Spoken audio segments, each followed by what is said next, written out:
Recently, I've been going through a lot of spiritual warfare, big spiritual warfare.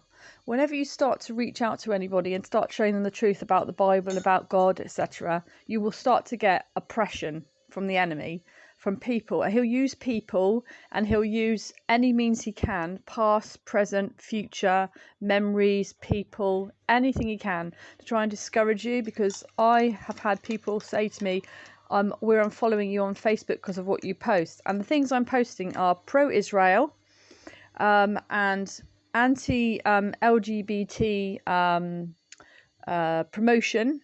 And as God said in the Bible, he said, in the days, people will love more the things of the world and less the things of God. He said they'd actually embrace them more and say, all these things are all okay, and the world will accept it and love it.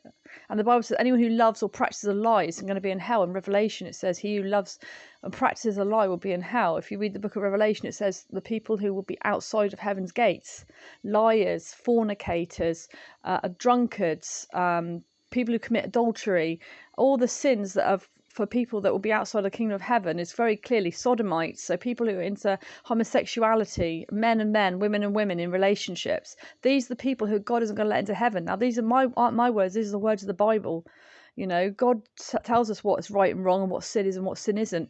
And I feel like we as Christians are promoting the things for rewards, for kingdom of heaven rewards. So we're doing things to please God now, and the world is temporary. They're thinking of temporary ways to please themselves temporarily now.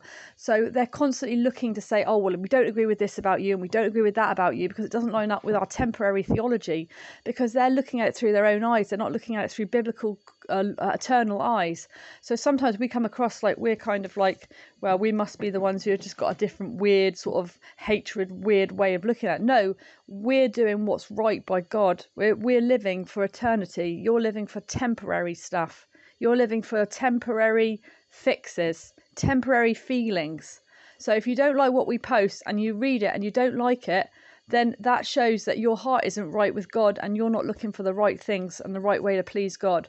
That is just showing your own heart. And if you're in a battle over it and you're being tossed to and fro with it, think about why. Because maybe God's trying to reach you with the truth, and yourself and the enemy is still trying to pull you towards the other side to keep you away from finding the truth. Because it's a battle.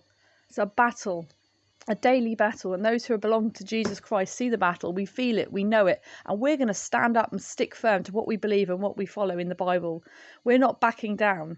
Okay? Because we know what's going to happen in the end. So if you don't like it and you don't want to follow my posts and you don't want to follow me on Facebook, then please jog on.